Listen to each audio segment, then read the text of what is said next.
Un mito intemporal.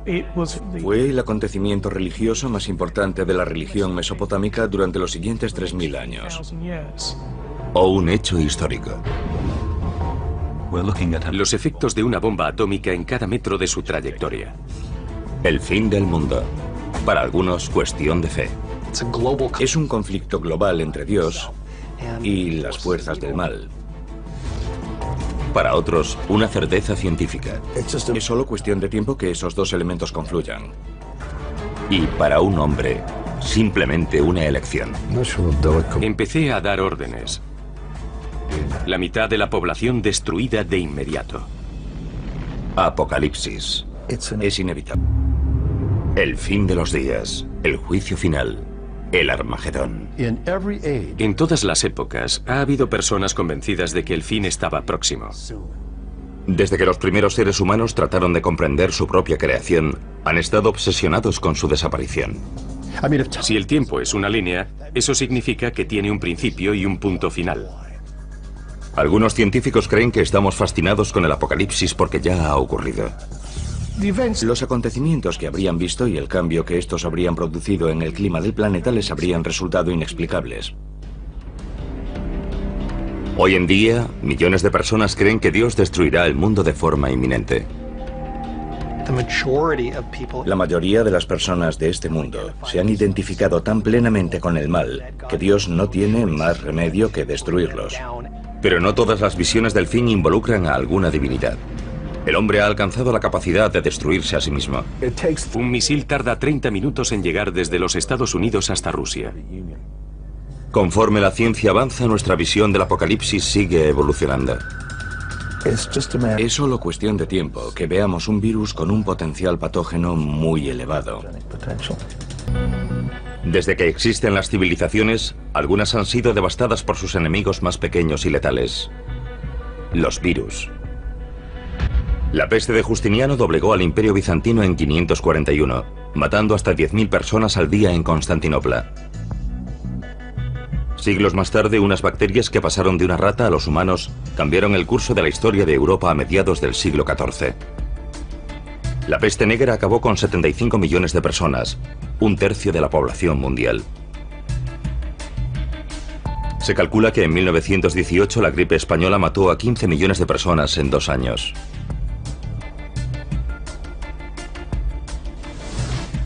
Han fallecido más personas por causa de los virus que por la suma de todas las guerras y los desastres naturales.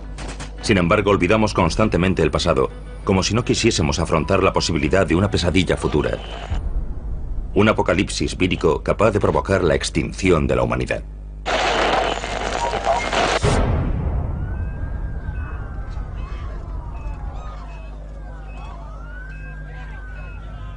Es inevitable. El planeta está mucho más poblado. Somos mucho más interdependientes. Nos trasladamos continuamente y los virus pueden propagarse del mismo modo y aprovechar la oportunidad de recombinarse con otros virus. C.J. Peters, ex jefe del Departamento de Patógenos Especiales del Centro de Control de Enfermedades, luchó por todo el mundo durante más de 3 décadas contra los llamados virus emergentes. En la actualidad trabaja para impedir que escapen a nuestro control nuevas enfermedades no identificadas. Cada vez tenemos más contacto con el mundo natural que nos rodea, especialmente con monos, que son cazados en la selva y consumidos como alimento. Esos primates contienen virus que están intentando continuamente entrar en nosotros, por así decirlo. En 2003, Peters colaboró en gran medida a evitar en Taiwán una catástrofe causada por el virus del SARS, síndrome respiratorio agudo severo. Algunos virus se contagian entrando en contacto con la sangre o los fluidos corporales de un paciente infectado. Pero con el virus del SARS basta con una tos. Fue una situación extremadamente peligrosa, un virus capaz de propagarse por todo el mundo. La tasa de mortalidad de la variante del virus del SARS de 2003 fue solo del 10%, pero se propagó rápidamente. El paciente que dio origen a la epidemia fue un médico que cayó enfermo en China y que viajó a Hong Kong en busca de tratamiento y se registró en un hotel. Otros huéspedes de ese hotel propagaron el virus por todo el mundo. Vietnam, Singapur, Alemania, los Estados Unidos, Irlanda y sobre todo Canadá. El virus se propagó partiendo de una única persona en ese hotel literalmente por todo el mundo. 8.000 infecciones más tarde, la Organización Mundial de la Salud formuló una serie de recomendaciones para los viajes. Por suerte, la propagación de la enfermedad fue detenida antes de alcanzar proporciones planetarias. Millones de personas tuvieron que usar mascarillas y ser puestas en cuarentena. Pero hay innumerables virus letales que mutan constantemente, buscando nuevas combinaciones para penetrar en los seres humanos y propagarse más rápido. Uno de ellos es el virus del ébola. Tiene una tasa de mortalidad muy elevada, del 50 al 90%, dependiendo de su virulencia. Y el virus del ébola circula por la naturaleza, principalmente en los murciélagos. Rara vez se propaga a otras especies, como la humana. Cuando lo hace, los resultados son devastadores. En 1976, un maestro de escuela de Yambuco, en el Zaire, la actual República Democrática del Congo, regresó de un viaje por las zonas rurales con mucha fiebre. Le diagnosticaron malaria y recibió tratamiento. Comenzó a vomitar sin control y después a sangrar por la nariz, la boca y el ano. Finalmente comenzó a sangrar por los ojos y la piel conforme sus órganos comenzaban a licuarse. 14 días después había fallecido. En pocos días, 318 personas de su entorno manifestaron los mismos síntomas. 280 de ellas fallecieron poco tiempo después. Se han producido 18 brotes de ébola en África durante las 2 últimas décadas. La más reciente en Uganda, en diciembre de 2007. Si bien cada brote de ébola aporta una mutación ligeramente diferente, el virus aún no ha aprendido a transmitirse por el aire. Los virus tienen la misma única finalidad que todas las especies, y es la de propagarse. Es un problema que todas tienen que resolver, pero si el ébola consigue superar esa barrera, tendremos un serio problema. En 1989, el virus ébola superó una de esas barreras.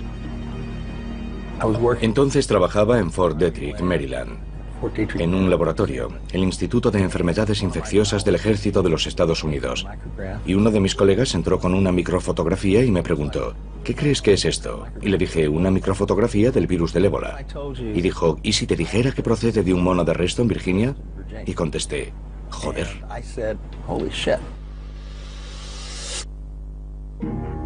En 1989, el virus más mortífero del mundo, el ébola, apareció en el continente americano, en Reston, Virginia.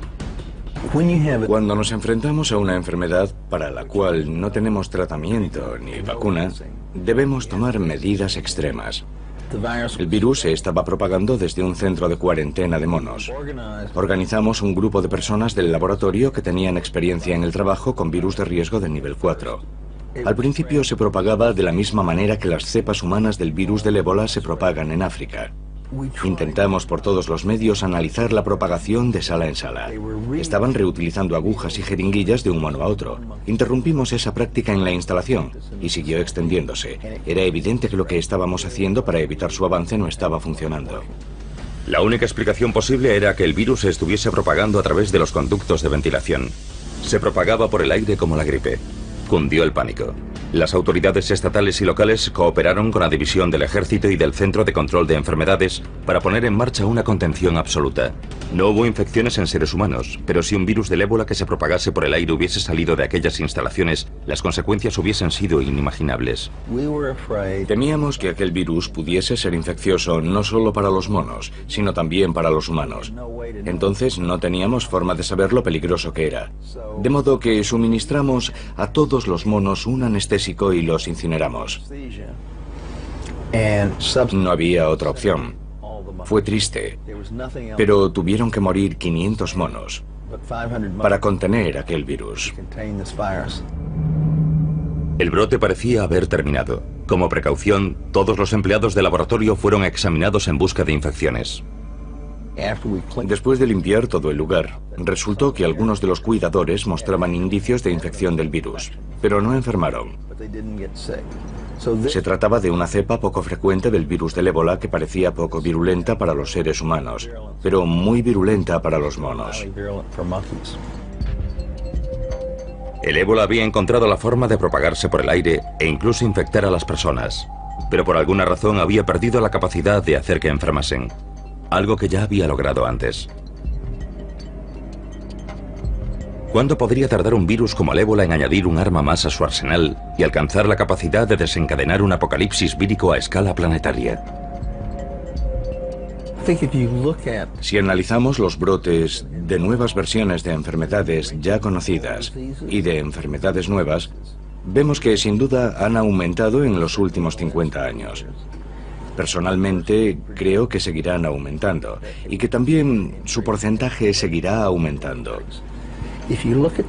Los factores que causan esos brotes están creciendo y lo están haciendo de forma exponencial. Todos. El transporte aéreo, el transporte marítimo, el tiempo. Todos los factores están creciendo de forma exponencial y eso aumenta las probabilidades de que surjan nuevas enfermedades.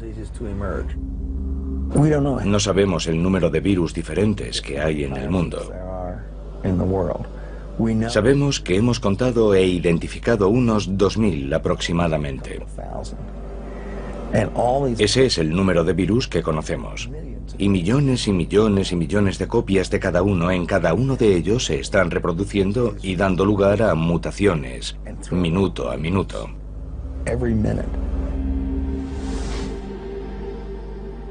Tenemos los dos extremos del espectro. Contagioso, pero poco virulento.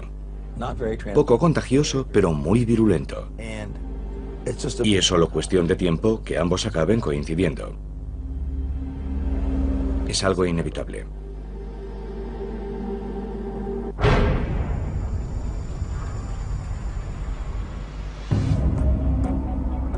Quizá la versión más aceptada del apocalipsis sea la de una destrucción causada por Dios. En todos los años y todas las décadas, en todo momento, hay personas en algún lugar del mundo con carteles diciendo que el fin se acerca. Vendamos nuestras posesiones y huyamos a las montañas. El judaísmo, el cristianismo y el islam comparten una visión del fin.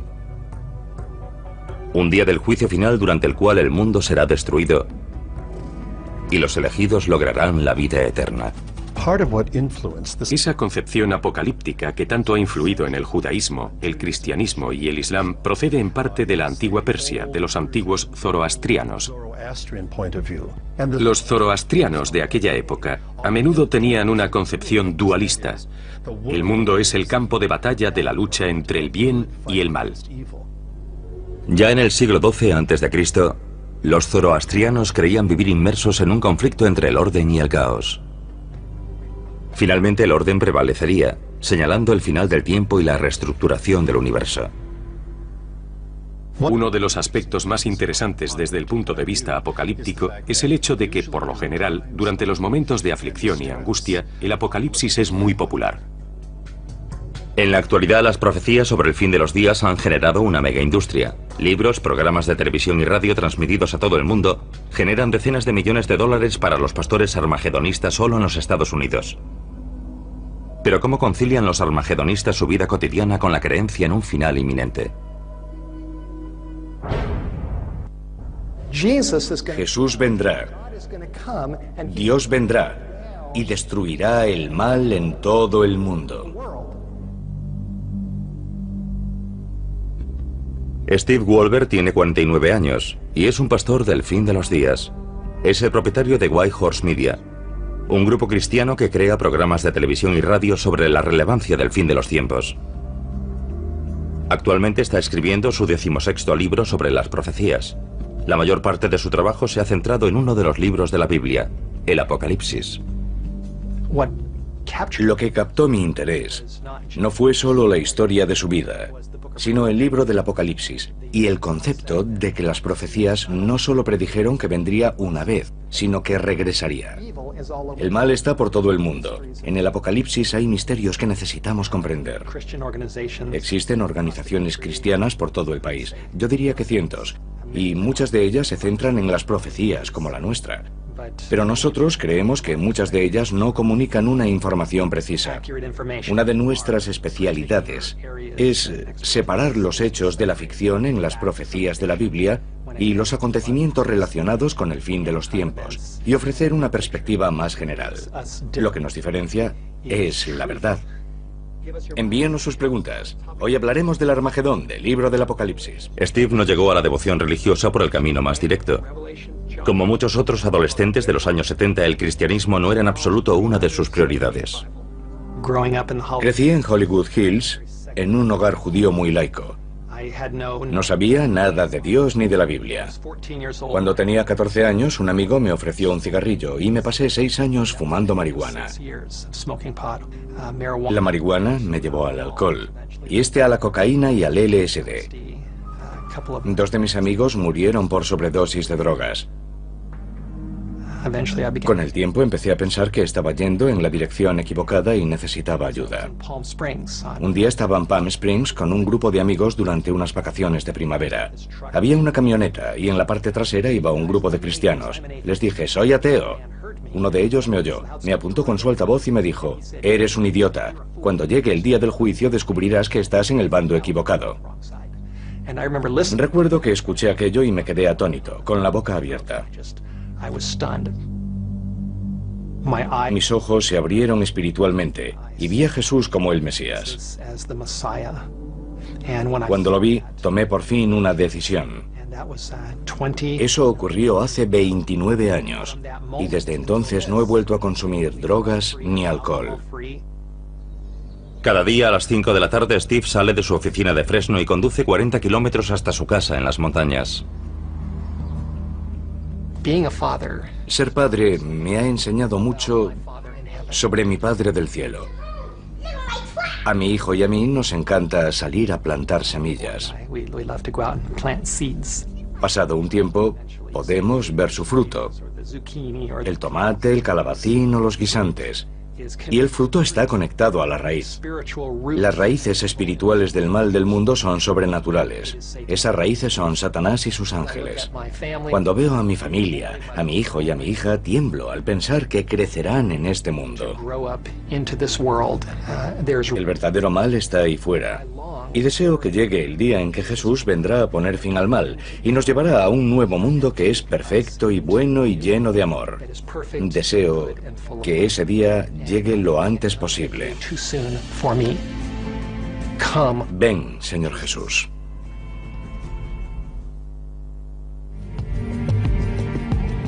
Steve Wolber lleva casi 30 años interpretando la Biblia como una receta para el fin del mundo. Y no podría estar más entusiasmado al respecto. Steve se reúne periódicamente con otros pastores del fin de los tiempos en una mesa redonda para poner de manifiesto que las profecías bíblicas sobre el fin del mundo están ocurriendo ahora mismo. Sabemos por Lucas 21 que Jesús predijo que habría indicios, que se producirían grandes acontecimientos no solo en la tierra, sino en el mundo que nos rodea, que nos están diciendo que el gran día está próximo. Mateo 24 nos ofrece una verdadera lista. El versículo 6 nos dice, y oiréis de guerras y rumores de guerras, y habrá pestes y hambrunas y terremotos en diferentes lugares. Ya lo estamos viendo. Ha habido un terremoto en China. Creo que han quedado 80.000 personas bajo los escombros. Hay quien dirá que ya hemos sufrido terremotos y guerras antes, pero creo que en estos tiempos los estamos viendo con más frecuencia. En todo el mundo se están produciendo simultáneamente una sucesión de desastres cada vez mayores. Centrémonos en Lucas 25, en el rugido del mar y las olas. Jesús nos dice que los corazones de los hombres les fallarán por miedo, y la principal causa de muerte en los Estados Unidos son las enfermedades cardíacas. Y nos dice que Babilonia, la potencia llamada Babilonia, trataría de unir de nuevo al mundo. Si alguien ha hecho 10 predicciones y 9 de ellas se han cumplido, sería un buen indicador de que la 10ª también está en camino. Y en Lucas 21 Jesús dice, cuando veáis ocurrir todas estas cosas, sabed que está cerca, incluso a las puertas. Ya casi es el momento. Tras décadas de investigación, Steve Wolber cree saber la gran verdad sobre cómo se desarrollará el fin de los tiempos. Se trata de un conflicto global entre Dios y las fuerzas del mal. En algún momento se producirá algún tipo de crisis global. Cuando todos hayan escogido entre Dios y el diablo, se cerrará una puerta en el cielo. Y la Biblia dice, y los reunió en el lugar llamado Armagedón y las ciudades de las naciones cayeron. Y eso incluye Tokio, Moscú, París, Los Ángeles, incluso Roma. Aparecerá una señal en el cielo. La gente mirará hacia arriba y pensará, ¿es un pájaro? ¿Es un avión? ¿Es un satélite? ¿Qué es? Se acercará más y más y será nada menos que Jesucristo llegando en un caballo blanco para liberar a su pueblo y rescatar a los que se han levantado por él, rodeado de ángeles, miles de millones de ángeles. La trompeta sonará, los ángeles invadirán la atmósfera y luego reconstruirá un nuevo cielo y una nueva tierra. A ver, cariño, ¿quieres que coja yo la caña? La triste realidad es que la mayoría de la gente de este mundo se ha identificado tanto con el mal, que Dios no tendrá más remedio que acabar también con ellos. A pesar del sombrío futuro, Steve ha logrado equilibrar su vida laboral y familiar. No puedo aislarlos totalmente. Quiero prepararlos, quiero darles formación. No soy de los que huyen de la realidad. El último día Dios no nos juzgará según nuestra religión. Dios juzgará al mundo según unas normas básicas, el bien y el mal. Esto es lo que me ha enseñado lo que está bien y lo que está mal. Mi hijo es consciente de que cuando llegue Jesús, todo el mundo arderá y creará un mundo nuevo. Y yo le digo que será genial y que estamos deseando verlo. Esa es la buena noticia. No temo el Armagedón. Rezo al Señor. Si eso es lo que hace falta para poner fin al mal, adelante. Estoy listo.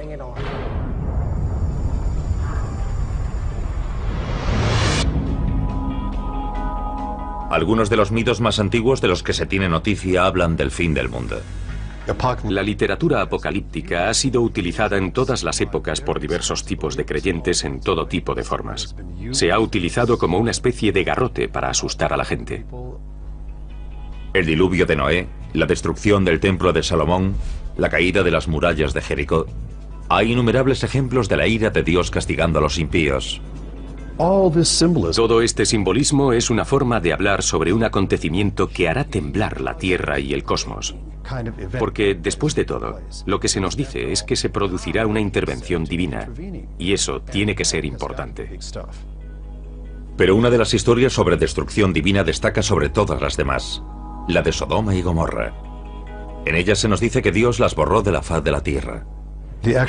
Las ciudades de Sodoma y Gomorra probablemente están bajo las aguas poco profundas del sur del Mar Muerto. No tenemos ninguna prueba irrefutable de la existencia de esas ciudades, salvo bloques de sal y cosas parecidas. Según la Biblia, los habitantes de Sodoma y Gomorra tentaron la ira de Dios.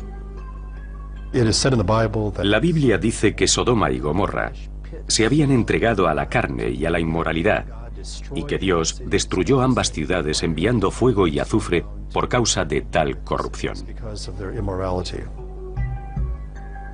Aunque no sepamos dónde están las ciudades de Sodoma y Gomorra, su historia pervive. A principios del año 2000, un afortunado descubrimiento científico aportó un nuevo capítulo a la historia de Sodoma y Gomorra. El astrónomo Mark Hensel y el ingeniero Alan Bond solían quedar para tomar una cerveza y charlar sobre viejos mitos. Alan y yo trabajábamos juntos en el desarrollo de cohetes, y al principio solo era algo que hacíamos para entretenernos. Una noche en el bar oí hablar del mito de Faetón. Según la mitología griega, Faetón era hijo de Helios, el dios del sol. Faetón iba a reunirse con su padre y voló con su carro celestial demasiado cerca de la Tierra.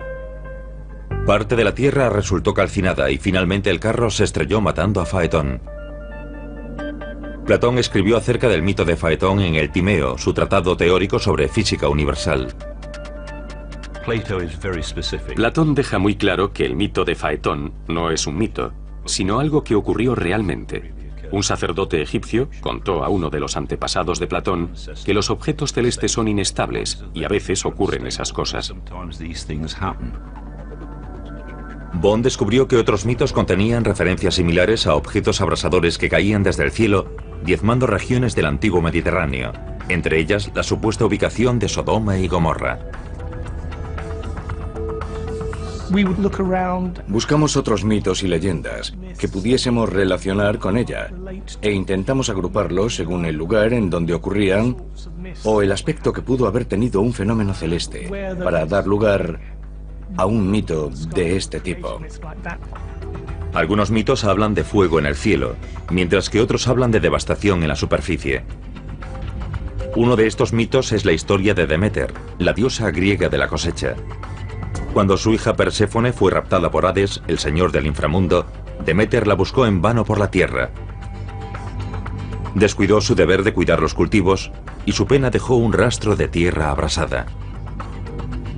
La teoría de Alan y Marr era que muchos de estos mitos se refieren a un único cataclismo que sucedió hace milenios, y las antiguas leyendas podrían, de hecho, haberse originado tras el impacto de un asteroide con la Tierra. Mark y Alan estudiaron el firmamento, analizando imágenes de satélite de la NASA en busca de impactos que respaldasen su teoría. Alan tiene un conjunto de programas que desarrolló para otro proyecto, y pueden ofrecer una imagen en la que vemos la trayectoria de objetos cruzando el cielo. Pero no tenían constancia de un cráter de impacto en el Mediterráneo. Entonces vieron un misterioso accidente geológico en los Alpes austriacos, cerca de la ciudad de Kessels. Un deslizamiento de tierra de 5 kilómetros de longitud y medio kilómetro de profundidad. No es el rastro habitual del impacto de un asteroide, pero podría ser el resultado de un objeto que hubiese llegado con una trayectoria muy baja. Hemos aprendido que algunos de estos objetos de baja densidad se fragmentan en la atmósfera y no dejan un cráter, pero pueden causar graves daños en la superficie. Cuando conoces la trayectoria con la que pudo llegar ese objeto, te das cuenta de que en ese lugar ocurrió algo muy especial. Era una buena teoría, pero Bond y Hemsel carecían de pruebas suficientes para llevarla del bar a la opinión pública. Pero entonces encontraron una pista notable. La imagen de una antigua tablilla sumeria del Museo Británico conocida como el Planisferio.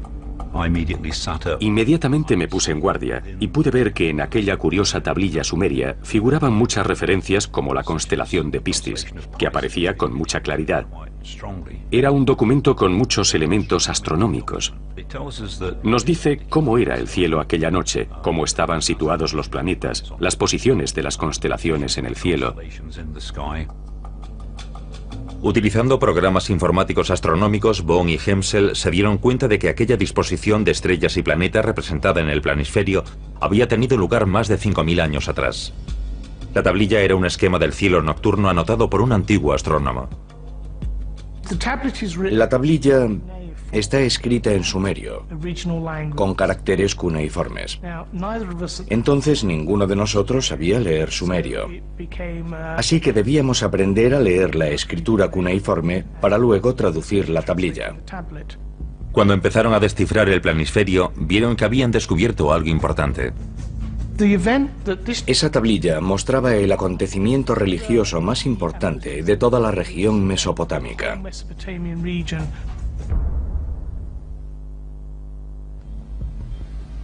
Dos científicos británicos seguían el rastro de un antiguo impacto de asteroide que había devastado el Oriente Próximo y que podía ser la fuente de decenas de leyendas apocalípticas, entre ellas la destrucción de Sodoma y Gomorra. Encontraron indicios de que un pequeño asteroide podría haber caído en los Alpes austríacos y descifraron una observación astronómica de 5.000 años de antigüedad conservada en una tablilla de piedra. Cuanto más investigábamos la tablilla, más nos convencíamos de que en una mitad figuraban observaciones normales de un cielo de madrugada y en la otra la observación de nuestro asteroide cayendo hacia la Tierra.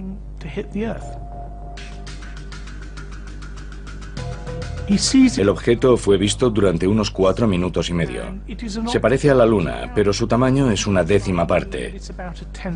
Y cruza el cielo con la misma velocidad aparente que un avión. Un avión que cruzase el cielo a gran altura.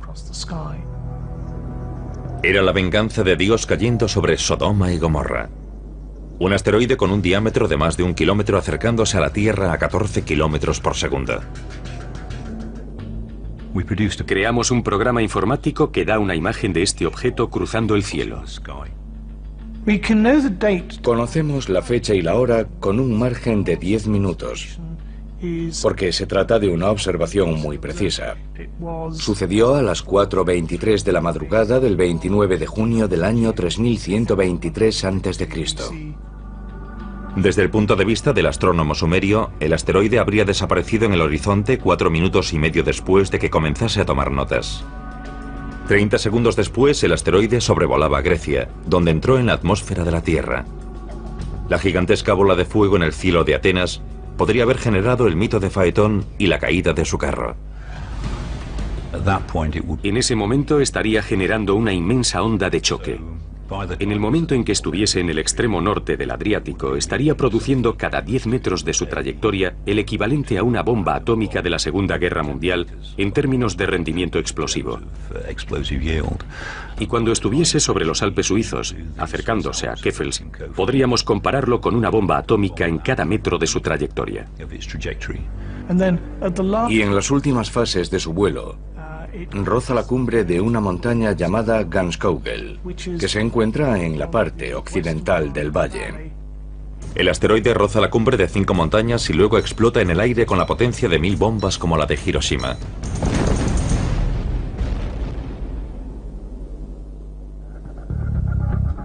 El valle que rodea Keffels sufre un gigantesco desplazamiento de tierra. Pero los efectos más devastadores aún están por llegar.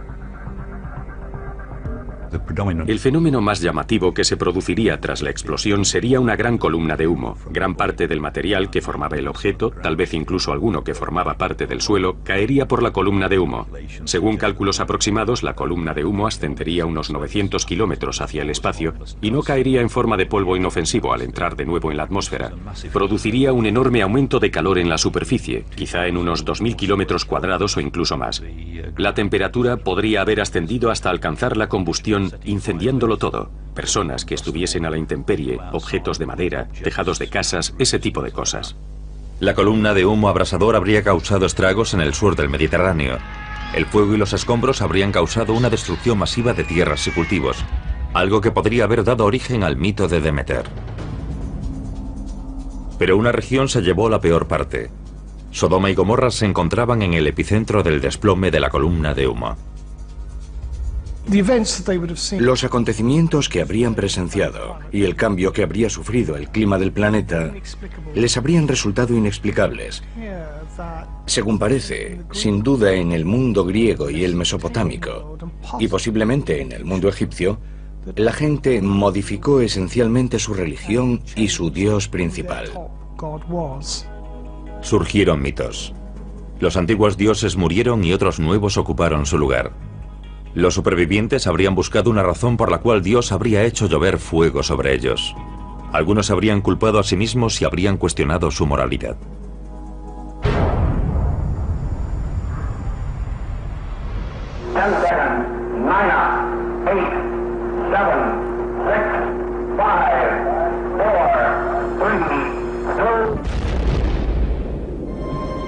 En el siglo XX, la humanidad se enfrentó a la amenaza de una guerra nuclear. El mundo podía llegar a su fin con solo pulsar un botón.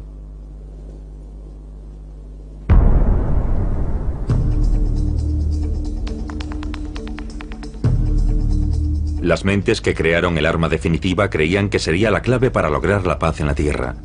Su argumento, que el miedo a las represalias impediría el primer ataque. Su error fue poner el futuro de la humanidad en manos de máquinas. Hemos vivido 4 incidentes que han estado a punto de provocar una guerra nuclear de forma involuntaria.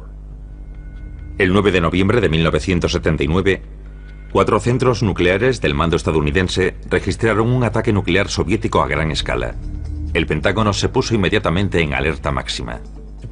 El personal responsable de lanzar nuestros misiles intercontinentales había recibido la advertencia de que podía tratarse de un ataque real. La verdadera causa de la alerta dejó en ridículo al Pentágono. El turno de noche realizó un simulacro para entrenar a los técnicos y dejaron la cinta del programa dentro del equipo. El turno de la mañana no lo sabía, y lo primero que vio fue cómo lanzaban cientos de misiles soviéticos contra ellos. A continuación, comprobaron los datos procedentes de los satélites, según los cuales no había sido lanzado ningún misil, y dijeron que nadie hiciese nada. Después del incidente de la cinta de entrenamiento, se aplicaron nuevos protocolos de seguridad. Pero menos de un año después, las alarmas volvieron a saltar en las mismas pantallas. Un chip de ordenador que costaba 30 centavos se quemó. El centro de mando estaba viendo que 100 misiles los estaban atacando, lo que provocó una reunión de evaluación de amenaza nuclear. A pesar de las mejoras constantes, los ordenadores de alerta temprana estaban funcionando a su máxima capacidad.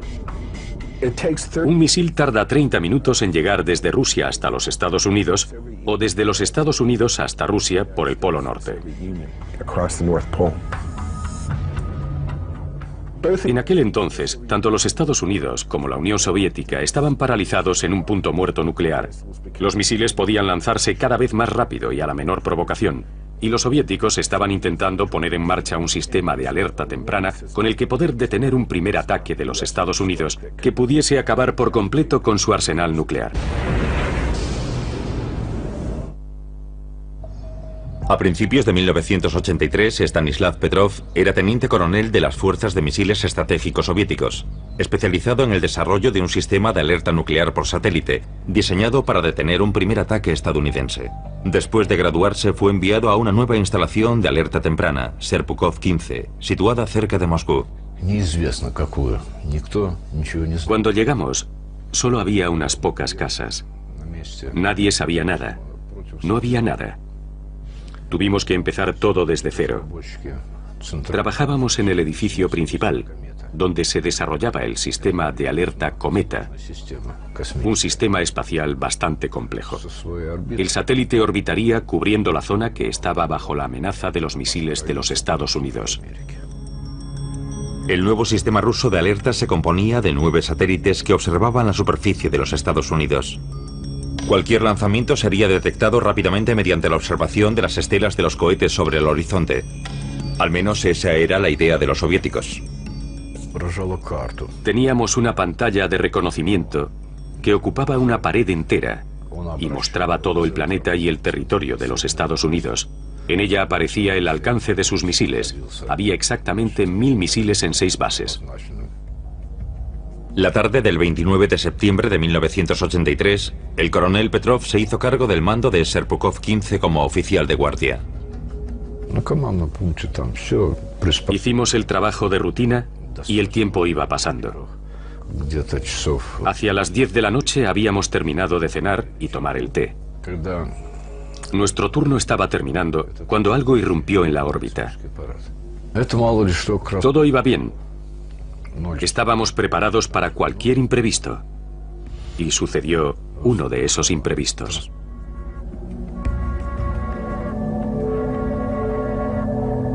El coronel Petrov recibió una señal que confirmaba un ataque nuclear estadounidense. Había un gran aviso en letras enormes, como un estandarte de guerra, a la altura de mis ojos. Inicio. La sirena aulló. Empezaron a llegar informes sobre el lanzamiento de un misil desde los Estados Unidos de América. La primera reacción fue de sorpresa. Acababa de ocurrir algo para lo que debíamos estar preparados. Tenía delante un indicador y a su izquierda se iluminó el alcance de uno de los misiles estadounidenses. Junto a él aparecía un 1 que indicaba el lanzamiento de un misil. El nivel de probabilidad estaba al máximo. El ordenador soviético de alerta temprana tenía que superar 30 niveles de control de seguridad antes de confirmar el lanzamiento de un misil. El equipo se apresuró a comprobar la autenticidad de la señal. Solo disponían de 28 minutos hasta el impacto. Empecé a dar órdenes. Todos a sus puestos, comprueben todos los parámetros, hagan esto y lo otro, según las instrucciones. Todo parecía confirmar el lanzamiento salvo una cosa. No había sido confirmado visualmente. Superar los 30 niveles de defensa era algo serio. Debido a la falta de confirmación visual, Petrov decidió esperar antes de informar al alto mando militar de lo que estaba sucediendo. Yo era la primera fuente de información y existía el riesgo de que, en cuanto tomase la decisión de que aquel lanzamiento era real, el resto de la cadena de mando siguiese ciegamente mis conclusiones. Es lo mismo que sucede en un gallinero. En cuanto el primer pollo se pone en marcha, el resto lo sigue por todo el pueblo. Petrov fue incapaz de encontrar ningún fallo en el sistema y la situación empeoró. Saltó otra alarma. El sistema indicó otro misil. Y luego un tercero, cuarto, quinto. Todo en 5 minutos. Ahora los monitores superiores indicaban un ataque con misiles. Petrov debía tomar una decisión, una de las más importantes de la historia. Cuando se produce un lanzamiento masivo es imposible pasarlo por alto.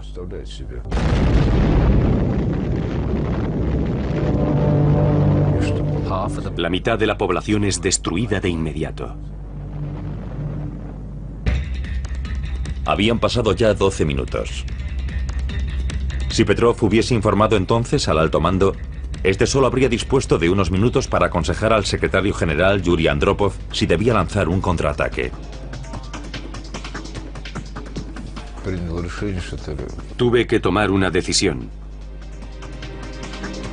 Decidí que era una falsa alarma. Finalmente decidí que sería menos perjudicial clasificar los cohetes detectados como falsas alarmas.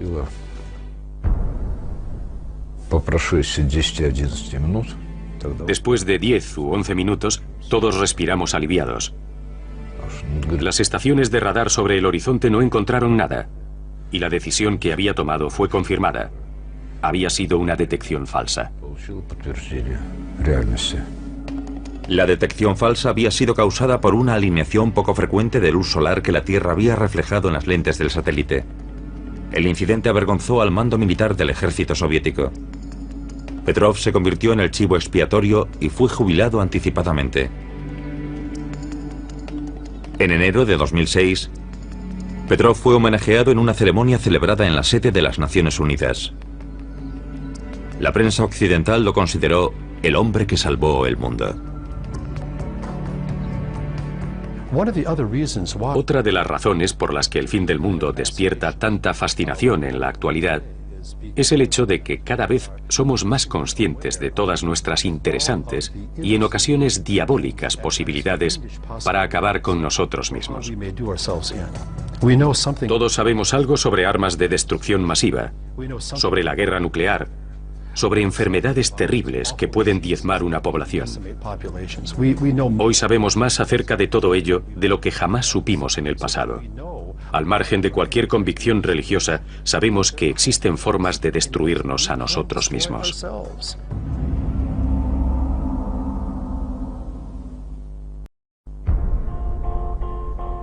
Un mito intemporal. Fue el acontecimiento religioso más importante de la religión mesopotámica durante los siguientes 3000 años. O un hecho histórico. Los efectos de una bomba atómica en cada metro de su trayectoria. El fin del mundo. Para algunos, cuestión de fe. Es un conflicto global entre Dios y las fuerzas del mal. Para otros, una certeza científica. Es solo cuestión de tiempo que esos dos elementos confluyan. Y para un hombre, simplemente una elección. Empecé a dar órdenes. La mitad de la población destruida de inmediato. Apocalipsis. Es inevitable. El fin de los días. El juicio final. El Armagedón. En todas las épocas ha habido personas convencidas de que el fin estaba próximo. Desde que los primeros seres humanos trataron de comprender su propia creación, han estado obsesionados con su desaparición. Si el tiempo es una línea, eso significa que tiene un principio y un punto final. Algunos científicos creen que estamos fascinados con el apocalipsis porque ya ha ocurrido. Los acontecimientos que habrían visto y el cambio que estos habrían producido en el clima del planeta les habrían resultado inexplicables. Hoy en día, millones de personas creen que Dios destruirá el mundo de forma inminente. La mayoría de las personas de este mundo se han identificado tan plenamente con el mal que Dios no tiene más remedio que destruirlos. Pero no todas las visiones del fin involucran a alguna divinidad.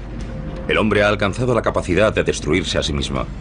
Un misil tarda 30 minutos en llegar desde los Estados Unidos hasta Rusia. Conforme la ciencia avanza, nuestra visión del apocalipsis sigue evolucionando. Es solo cuestión de tiempo que veamos un virus con un potencial patógeno muy elevado. Desde que existen las civilizaciones, algunas han sido devastadas por sus enemigos más pequeños y letales: los virus. La peste de Justiniano doblegó al Imperio Bizantino en 541, matando hasta 10.000 personas al día en Constantinopla. Siglos más tarde, unas bacterias que pasaron de una rata a los humanos cambiaron el curso de la historia de Europa a mediados del siglo XIV. La peste negra acabó con 75 millones de personas, un tercio de la población mundial. Se calcula que en 1918 la gripe española mató a 15 millones de personas en 2 años.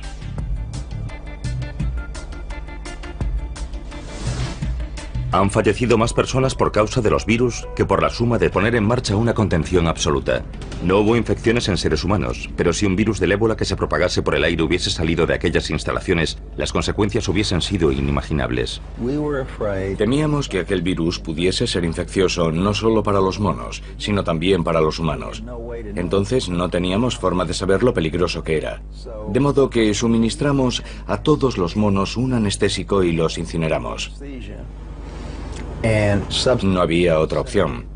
Fue triste, pero tuvieron que morir 500 monos para contener aquel virus. El brote parecía haber terminado. Como precaución, todos los empleados del laboratorio fueron examinados en busca de infecciones. Después de limpiar todo el lugar, resultó que algunos de los cuidadores mostraban indicios de infección del virus, pero no enfermaron. Se trataba de una cepa poco frecuente del virus del ébola que parecía poco virulenta para los seres humanos, pero muy virulenta para los monos. El ébola había encontrado la forma de propagarse por el aire e incluso infectar a las personas, pero por alguna razón había perdido la capacidad de hacer que enfermasen, algo que ya había logrado antes. ¿Cuándo podría tardar un virus como el ébola en añadir un arma más a su arsenal y alcanzar la capacidad de desencadenar un apocalipsis vírico a escala planetaria? Si analizamos los brotes de nuevas versiones de enfermedades ya conocidas y de enfermedades nuevas, vemos que sin duda han aumentado en los últimos 50 años. Personalmente, creo que seguirán aumentando y que también su porcentaje seguirá aumentando. Los factores que causan esos brotes están creciendo y lo están haciendo de forma exponencial. Todos. El transporte aéreo, el transporte marítimo, el tiempo. Todos los factores están creciendo de forma exponencial y eso aumenta las probabilidades de que surjan nuevas enfermedades. No sabemos el número de virus diferentes que hay en el mundo. Sabemos que hemos contado e identificado unos 2000 aproximadamente. Ese es el número de virus que conocemos. Y millones y millones y millones de copias de cada uno en cada uno de ellos se están reproduciendo y dando lugar a mutaciones, minuto a minuto.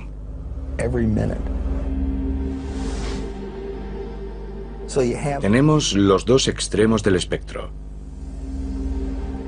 Contagioso, pero poco virulento. Poco contagioso, pero muy virulento. Y es solo cuestión de tiempo que ambos acaben coincidiendo. Es algo inevitable.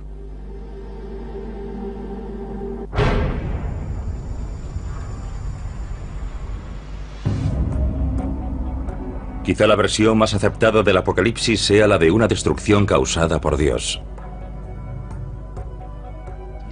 En todos los años y todas las décadas, en todo momento, hay personas en algún lugar del mundo con carteles diciendo que el fin se acerca. Vendamos nuestras posesiones y huyamos a las montañas.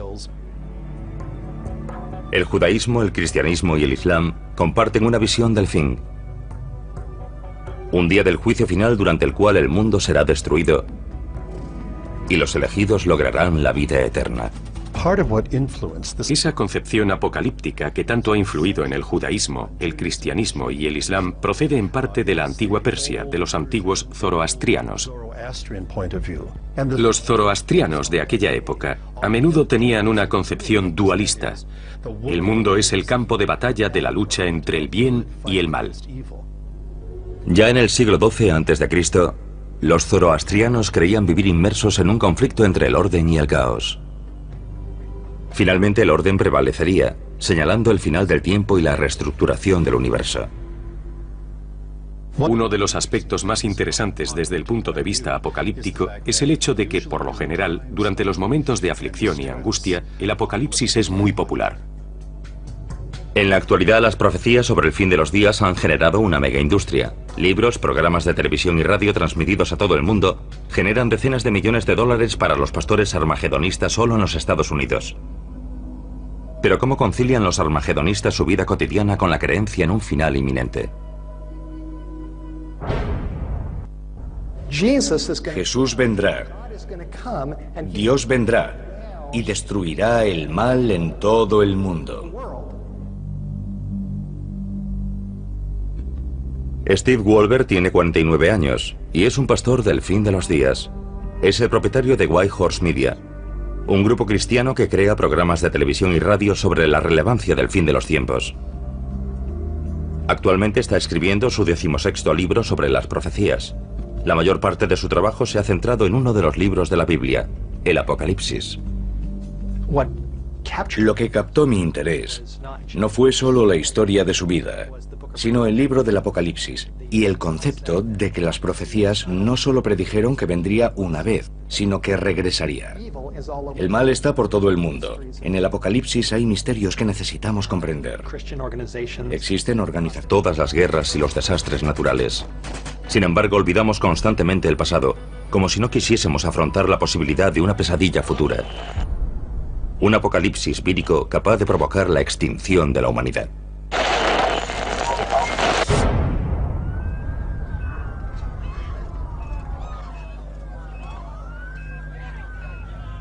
Es inevitable.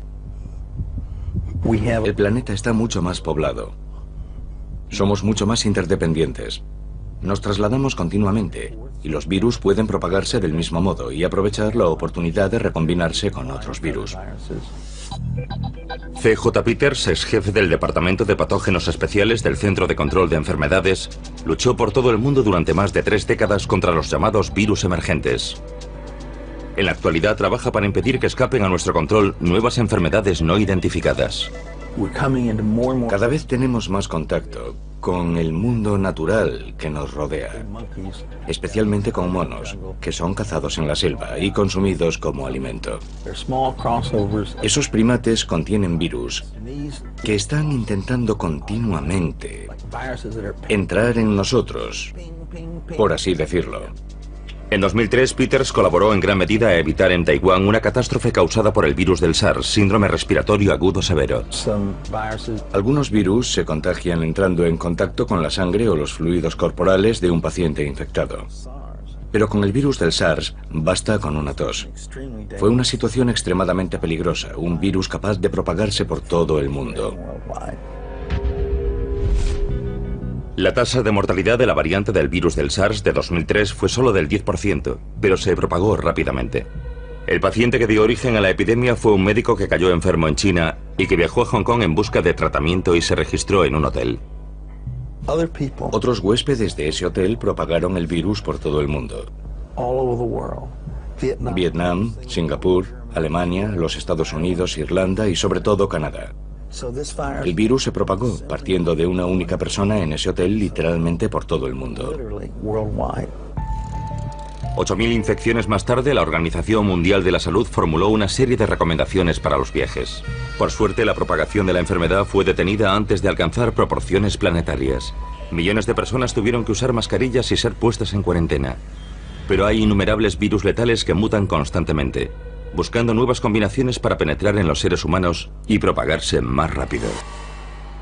Uno de ellos es el virus del ébola. Tiene una tasa de mortalidad muy elevada, del 50 al 90%, dependiendo de su virulencia. Y el virus del ébola circula por la naturaleza, principalmente en los murciélagos.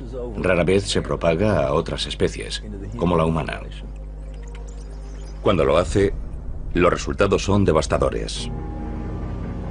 En 1976, un maestro de escuela de Yambuco, en el Zaire, la actual República Democrática del Congo, regresó de un viaje por las zonas rurales con mucha fiebre. Le diagnosticaron malaria y recibió tratamiento. Comenzó a vomitar sin control y después a sangrar por la nariz, la boca y el ano. Finalmente comenzó a sangrar por los ojos y la piel conforme sus órganos comenzaban a licuarse. 14 días después había fallecido. En pocos días, 318 personas de su entorno manifestaron los mismos síntomas. 280 de ellas fallecieron poco tiempo después. Se han producido 18 brotes de ébola en África durante las 2 últimas décadas. La más reciente en Uganda, en diciembre de 2007. Si bien cada brote de ébola aporta una mutación ligeramente diferente, el virus aún no ha aprendido a transmitirse por el aire. Los virus tienen la misma única finalidad que todas las especies, y es la de propagarse. Es un problema que todas tienen que resolver, pero si el ébola consigue superar esa barrera, tendremos un serio problema. En 1989 el virus ébola superó una de esas barreras. Entonces trabajaba en Fort Detrick, Maryland, en un laboratorio, el Instituto de Enfermedades Infecciosas del Ejército de los Estados Unidos. Y uno de mis colegas entró con una microfotografía y me preguntó, ¿qué crees que es esto? Y le dije, una microfotografía del virus del ébola. Y dijo, ¿y si te dijera que procede de un mono de arresto en Virginia?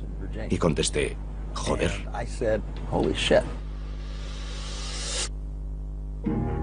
En 1989 el virus más mortífero del mundo, el ébola, apareció en el continente americano, en Reston, Virginia. Cuando nos enfrentamos a una enfermedad para la cual no tenemos tratamiento ni vacuna, debemos tomar medidas extremas.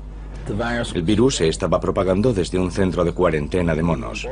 Organizamos un grupo de personas del laboratorio que tenían experiencia en el trabajo con virus de riesgo de nivel 4. Al principio se propagaba de la misma manera que las cepas humanas del virus del ébola se propagan en África. Intentamos por todos los medios analizar la propagación de sala en sala. Estaban reutilizando agujas y jeringuillas de un mono a otro. Interrumpimos esa práctica en la instalación y siguió extendiéndose. Era evidente que lo que estábamos haciendo para evitar su avance no estaba funcionando. La única explicación posible era que el virus se estuviese propagando a través de los conductos de ventilación. Se propagaba por el aire como la gripe. Cundió el pánico. Las autoridades estatales y locales cooperaron con la División del Ejército y del Centro de Control de Enfermedades para